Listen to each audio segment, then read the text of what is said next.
Welcome to the Leaders in Payments podcast, where we talk to C-level leaders from across the payments landscape. We'll be discussing the products and services that impact the payment space today, as well as trends and predictions for the future of payments. We will also hear stories from our guests about their journeys to the top. The customer buys online, comes and returns in the store, buys online, exchanges it in another store, buys in another store and exchanges it in another store. So payments is, it's a big nightmare. You hit it on the head on that one. And for even the brands to manage that is a big massive operational overhead. So yes, that kind of experience where I just store my credit card somewhere and then I just shop like it's, the channels don't matter to me. So yes, that omnichannel experience is key to what we are doing. And we're focused heavily on making sure that it's a seamless experience from a payments point of view.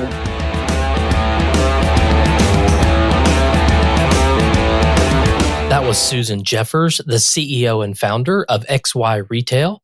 And this is episode 197 of the Leaders in Payments podcast. And I'm your host, Greg Myers. To date, Susan has founded 3 successful companies and most recently created a retail platform unparalleled in its omnichannel offerings. She came to the United States at the ripe age of 16 with nothing but $200 in her pocket and a vision to create something impactful. XY Retail is a fully hosted retail platform that connects all aspects of the retail business, from supply to demand, as well as a global POS and unified commerce solution that allows brands the convenience and capacity to run their entire operations directly from their phone. According to Susan, the customer journey is no longer a straight line, and customers expect a seamless, connected experience from start to finish and throughout the entire customer journey. So she set out to solve this need and provide brands with the tools they need to give their customers the experience they want.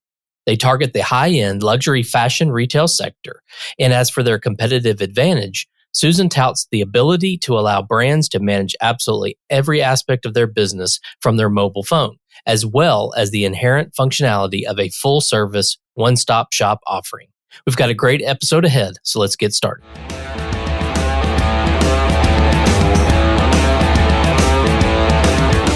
Hi, Susan. Thank you for being here, and welcome to the Leaders in Payments podcast. Hi, Greg. Excited to be here. Great. So let's go ahead and dive right in. If you don't mind, tell our audience a little bit about yourself, maybe where you grew up, where you went to school, where you currently live, a few things like that. Yeah. Hi, everyone. This is Susan Jeffers. I'm the CEO of XY Retail. I was born in Bombay, India, moved by myself when I was 16, and then went to school in Silicon Valley. And for the last 4 years, I've been shuttling between New York and Italy for my startup. I love everything retail. I love fashion and technology. And since I started the company, I've had the fortune to spend time with a lot of the brands, all the way from the fabric mills to factories, with sales associates in the stores, merchandisers in the back office, and with brand owners. And that's kind of really how what I'm doing, what XY is all about, is to provide something of value in this retail sort of supply chain. Okay. Yeah. And let's dive into XY Retail. Maybe tell the audience exactly what the company does. In general, the first thing you always ask is, what is the problem you're solving, right? So look, retail is not really what it used to be. I mean, I don't really only go to stores today. While it's fundamentally about buying and selling, the customer journey is no longer a straight line, right? There's no clear cut to purchase. So customers do not see any channels. They don't see online channel. They don't see store channels. But what they do see is the brand. And what they do expect is a seamless, connected experience wherever they are, whether it's online, on mobile, at a kiosk, in a pop-up shop, it doesn't matter. So XY is that one platform that seamlessly connects your entire retail business, whether it's from the supply to the demand, and allows brands to run their business on their phones. Okay. And how did the company get started? So the company is founded by myself and my co-founder, Puneet Arora. And we have a lot of experience between the two of us, working all the way from startups. I'm what you call is a serial entrepreneur. This is my 3rd startup. And, he's worked in the enterprise space. This is his 6th enterprise grade product in the market. So what we saw was there was a consistent problem across all these, whether it's the small startup or whether it's, Fortune 50 brand. And that's kind of the genesis of XY Retail on one side, right? So there's two parts of the story. So one is on the brand side, where they have multiple different systems that they have to service this connected consumer, if you will.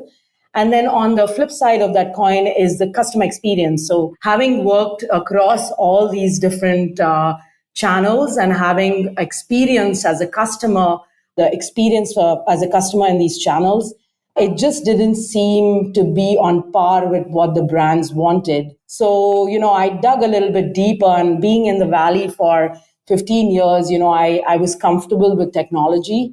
And so, I just kept asking people in the stores when I met people at events and asked them, what's going on? What's the problem here? And at the end of the day, it just boiled down to really one thing. They did not have the right tools, even though they had the right, ideas, and they wanted to provide the best possible experience to their customers. They did not have the tools to do that. And that's kind of, where we both looked at each other and we decided to, solve the problem. Okay. And I would assume you kind of consider yourself a platform business. I assume it's a SaaS model. Yes, it is very much. It's a host. Yeah, it's a fully hosted platform with multiple applications. So our offering in the market today, what we call SKUs internally, we do have a point of sale, although I don't like to call it a point of sale because it's not just traditionally what a point of sale is, just a payment device. But we've kind of expanded the scope of a point of sale where it's everything that you need to service a customer in the store. So there's that. And then obviously we also power e-commerce websites. So we do have an e-commerce offering. And then we do have, all of this stuff would not be possible if we did not have an order management system. So where the, buy online, return in store, buy online, pick up in store, that's kind of the orchestration that happens in that engine. And then, our fundamental IP really is where all the data resides, right? So we have one unified platform for your data, and we'll keep building more applications like a clienteling application as the customers want. Okay. And you mentioned brands and retail. Can you give us is there a specific portion of that? I mean, is it just luxury brands? Can it be any brand? Is it just retailers? I mean, what is sort of the target market? So our initial go-to-market, what we found, and, just being an entrepreneur and being in the Valley, one thing you learn is to find sort of that niche market and then expand from there. So we were lucky enough to have the fortune to meet with some of the brands who were trying to move from Italy to New York. And that's kind of where we got into the luxury space. So yes, our offering today is focused primarily on the fashion retail, accessories, home decor, fragrances. And I do believe that, we would like to stay in that band because it's the same band of customers that would go to, say, a 5-star hotel or a luxury boutique or, go and buy a certain type of car. So there's a certain type of experience that that band of, brands would like to provide. And for the foreseeable future, I would like to, yes, that's kind of where we are in the fashion luxury retail market. Okay. And I assume that's on a global scale. Yeah. The beauty of it is brands by nature are global, right? So, I just literally signed a deal with about 700 stores in 24 different countries. So we as a startup, compared to most other startups that, focus heavily on the US market, we've had no choice but to kind of look at about 60 countries and what that involves in terms of compliance and regulations and fiscalizations and payments and stuff like that. And what would you say differentiates your company from your competitors out there? So in terms of differentiation, so this is where it stands today, right? I mean, if I want a point of sale system, I have a different vendor. If I want to have a clienteling system, I go to another vendor. If I want some operational analytics, I go to another vendor. If I want an order management, I have another vendor. So I think one of the strengths of what we do and what really sets us apart, that's just one of them is, just a unified platform across all these different experiences. The second thing is, I think we are also we are one of the first retail platforms in the market that is fully cloud native. So we are built from the ground up on the cloud. And then the third thing is mobility is a big driver for us as well. So that's really, the end-to-end experience from the customer coming to the store to the customer leaving with something in their hand, whether it's printing a receipt and then taking it a bit further in terms of CRM and stuff, everything on mobile. So that's really, I think, our three key differentiators. But overall, I think, we just, given how we've gone about it, we've sat in the stores with the sales associates, sat with the merchandisers, we've built it with them. And so our offering just looks entirely different from the next guys. And that's really what it is, right? It's just we've kind of grown up with the brands, and rather than two guys in a garage, we've actually been in Italy, been to France, been to the Middle East, been sitting in India. We've just gone and we've just been building out the platform. So that's really, I think, how we look at retail, how we approach how retail needs to work and operate in today's world where everybody is working on their phones. I manage my entire life on my phone. Mm-hmm. That whole perspective is different. And I think that platform that you need, the tools that you need is completely different from what is available in the market today. Okay.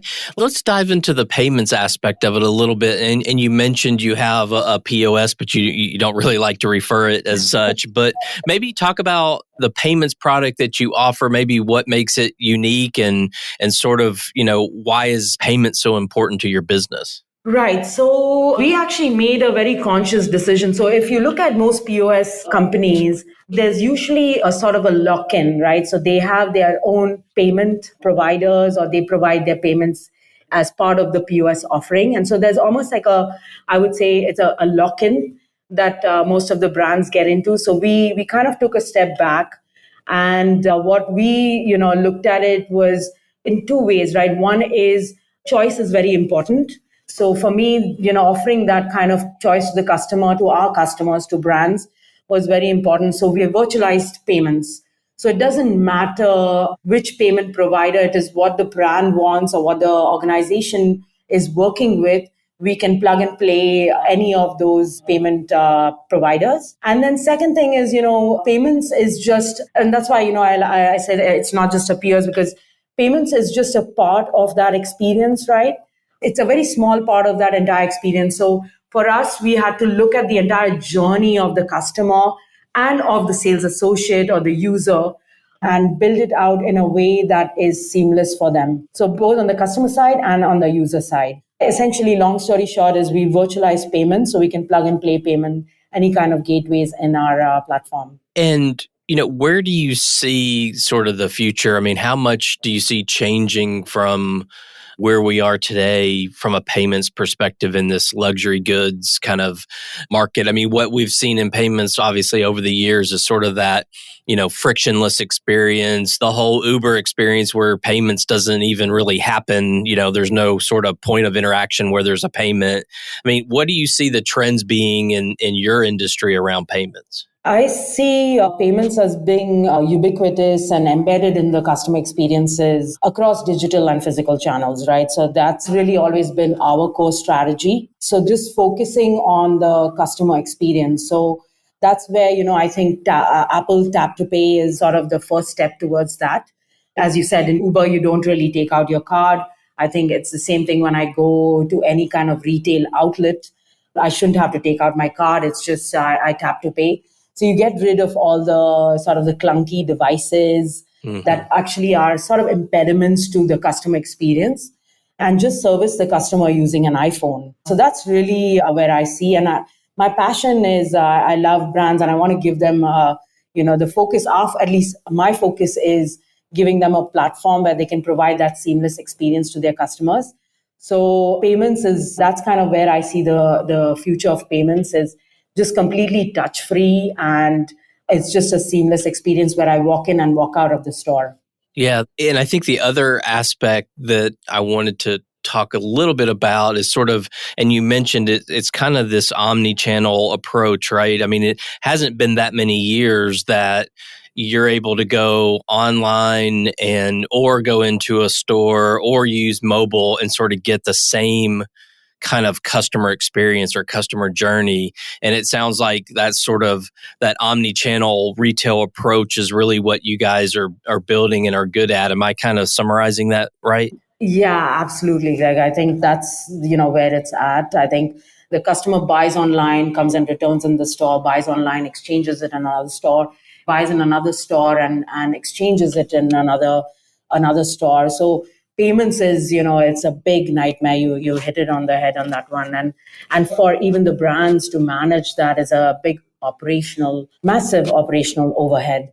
So yes, that kind of experience where I just store my credit card somewhere and then I just shop like it's, the channels don't matter to me. So yes, that omni-channel experience is key to what we are doing. And we're focused heavily on making sure that it's a seamless experience from a payments point of view. You are probably familiar with the words buy now, pay later, how it has grown exponentially over the past couple of years and is still one of the hottest trends in payments. It's become a norm for retailers to provide a buy now, pay later payment option for their customers, many of whom no longer want to use credit cards for larger purchases. Business leaders are tasked with finding a payment solution that offers a seamless digital customer experience that results in increased sales. Citizens Pay is a buy now, pay later solution created by citizens that helps retailers drive sales and increase loyalty by providing customers with transparent installment financing, longer repayment terms, and a dedicated line of credit for repeat purchases. It's also optimized for merchants looking to offer a payment option to consumers with more mature and sophisticated purchases in mind, like a new living room set, fitness equipment, or a kitchen appliance. With Citizens Pay, merchants have the security of a leading national bank and an omnichannel platform designed to streamline the buying process. If you want to learn more about Citizens Pay, follow the link in our bio or visit citizenspay.com/podcast, where you can find additional information about Citizens Pay and the buy now, pay later payment model. This podcast is part of a paid partnership between Citizens Pay and the Leaders in Payments podcast. Well, let's switch gears a little bit and talk about you. So tell us a little bit about your journey to your role there as the CEO and founder. Sort of what did you do before and what led up to you founding this company? So before this, as I said, this is my third company. But before this, at least my journey to being an entrepreneur and even getting to where I am today really started about, when I got out of school about 10 years ago. And I worked at a startup incubator, one of the first of its kind.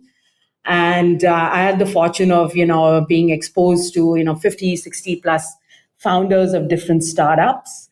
And as part of that, it was just, a lot of, I learned through immersion. I learned what not to do, what to do. And I just kept learning along the way. And I kept trying things on my own. My first company got acquired. My second company, we kind of, it was acquired again. And then this is kind of my third company. And as a founder, I think a big part of it is getting to where I have gotten to. It required taking some amount of risk, right? So there was some risk involved. And founding XY, which is like, a massive platform. It's not, an app here or an app there. I think we had to assume that risk before we could go to the VCs and say, hey, I want to build out the next generation SAP for retail, for example, right? And so we really invested. I invested not just our money. I mean, a lot of our time sitting and learning the space and talking to people and our equity and blood, sweat, and tears, whatever you want to, call it. Mm-hmm. And I knew that that was, one of those points where I needed to invest initially, then get to the VCs. But before getting to the VCs, I had to have a customer. So we got a couple of customers early, but the main thing was to get a customer that was a good referenceable customer for our platform, right? It's global. 20 different countries, stores in 20 different countries, running an end-to-end e-commerce platform. So we got that customer. And then, I sort of raised some money. So in a way, I wouldn't say I was given this job, but I kind of grew into it myself and just taking the risk. And in every situation, right, you have a moment where you can either go left or right. And then you just pick, at that moment, you pick, whichever direction you need to go. And that kind of tells a lot about you. And so that's kind of really where we are today. And we just, as I said, we had a big deal that we signed up. We have a very, very, our traction, I couldn't be happy. It's going really very well and as planned, even better than planned. So a lot of risks, Greg, actually. That I think more than anything is just taking a lot of risks. So do you have entrepreneurs in your family? Good question. The answer is no.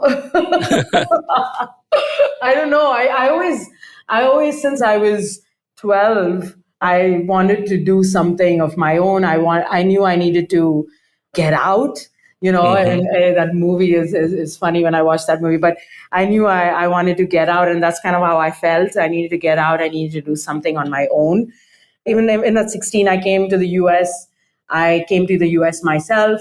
My first job, I've done everything from babysitting to working in a spa to working in a laundromat and just kind of working at, trying to figure out what is it that, is that success metric? What is it that is going to help me as a minority woman as well, right? But one thing, I've been in the US for 20 years now. So I love it. I think I love the environment.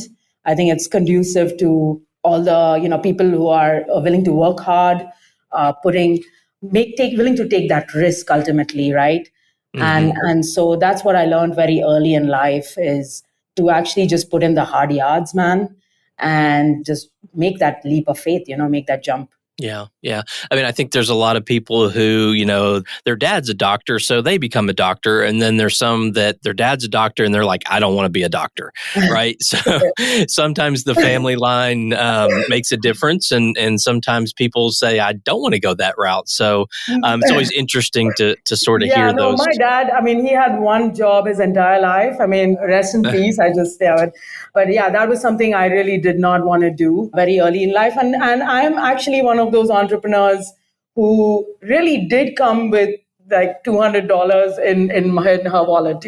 I really did not have the luxury of, I really did have to fight.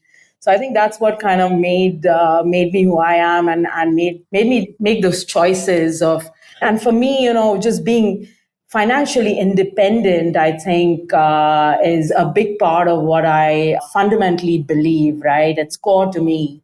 And I think in general, we talk a lot about equality. And I think it stems from, as women, I think we need to be financially independent in whatever we do and try not to get bogged down by the social constructs that are created, right?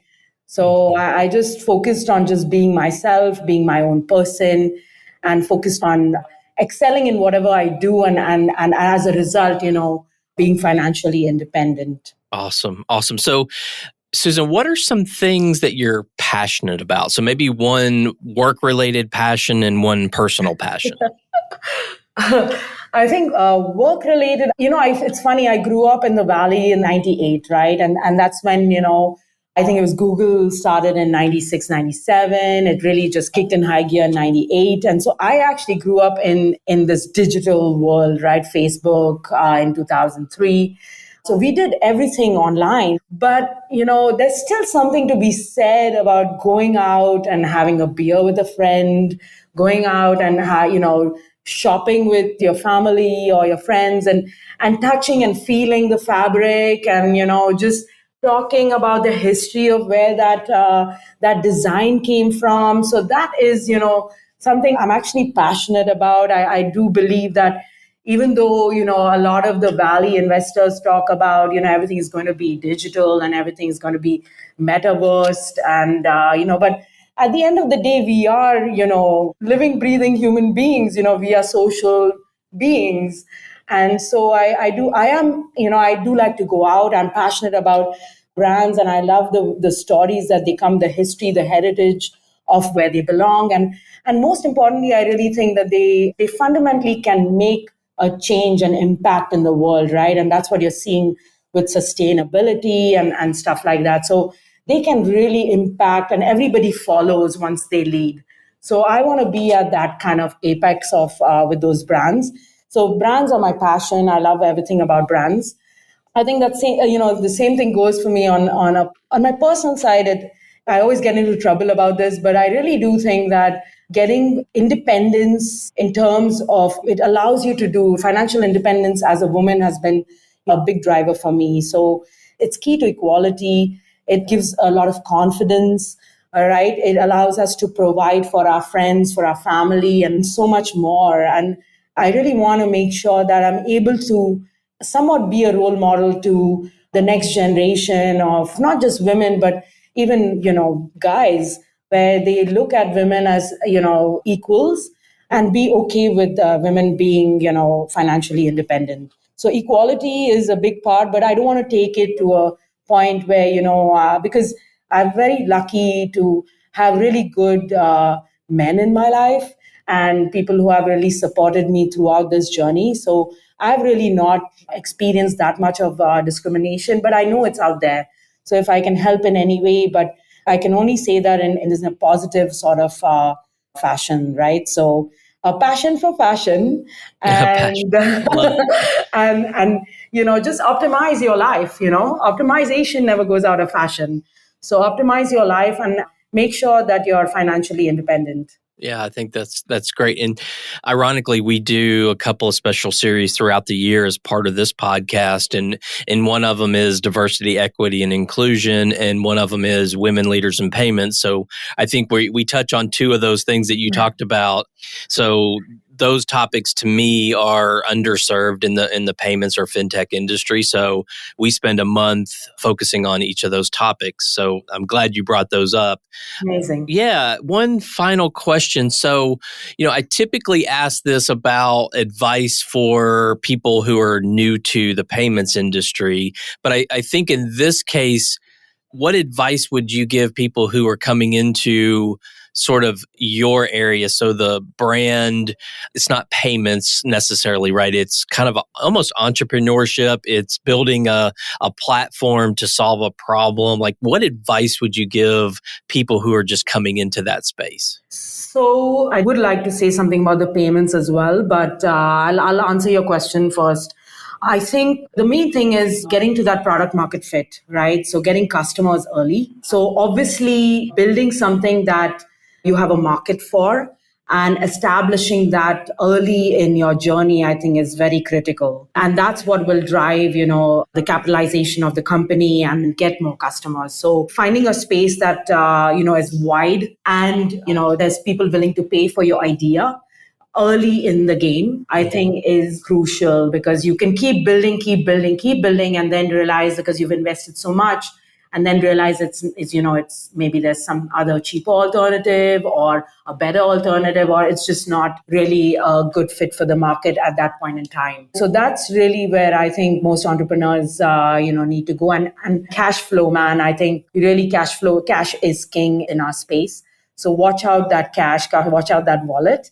As far as in terms of payments, I think it's somewhat what the tack we've taken. It's payments is no longer like it's never standalone, as you said, right? It's like I can buy online and I can deliver, I can return in store. So it's never standalone. It's so the only advice I can give here is that payments are not an island. So when you're building something, build with that in mind. It's not the entire customer experience, but only a small part of that journey. So that's really where I think, just think of that entire life cycle of the customer when you're building anything in payments. And that could mean the life cycle of the end customer or the life cycle of your customer. Okay. Well, Susan, we've covered a lot of ground. We've talked about your company, what you're doing, the value you bring, what differentiates you. Obviously, we've talked about your personal journey. Is there anything else you'd like to add before we wrap up? No, I think I'm good. So thank you. I really appreciated this time. I only think that there's a lot of activity happening in the payment space. So I would love to, hear from you on your thoughts as well, and maybe how we can maybe utilize that as part of our offering. Okay. I think one thing that's changed a lot in the payment space is that whole kind of frictionless, seamless offering. And I think, what people expect from a brand is that kind of experience. And it sounds like that's what you guys are building. It wasn't that long ago that if you bought something online from a brand and you went to the store, they would look at you funny, like, what are you doing here? Right. I mean, that hasn't been, Yes. that hasn't been solved for very long. And I think some companies probably still struggle with that. So Yes. I think solving that's not a payment specific problem, but it's a customer journey challenge, right? It's a customer experience. And I think that whole omnichannel and making sure that payments on the front end to the customer is seamless and easy. And then I think there's a whole set of challenges on the back end, right? From, once you receive the payments and the credit cards and the reconciliation and the orchestration and all of that, it sounds like, that's part of your model too. So, Yes. I love the way you've integrated payments across the board, and it's not, you don't have to make it about payments, right? I mean, payments is part of it, but it's just a small part of the overall journey. Exactly. Perfect. So, Perfectly said. Thank you. Great. Yeah, no, I've really, really enjoyed our time today. I know your time is very valuable, so I want to be sensitive to that. So again, Susan, thank you so much for being on the show. Thank you, Greg. It was my pleasure. Have a good one, man. Yes, you too. And to all you listeners out there, I thank you for your time as well. And until the next story. Thank you for joining us this week on the Leaders in Payments podcast. Make sure you visit our website at leadersinpayments.com, where you can subscribe to the show and where you'll find our show notes. If you enjoyed listening, please share on your social channels as well.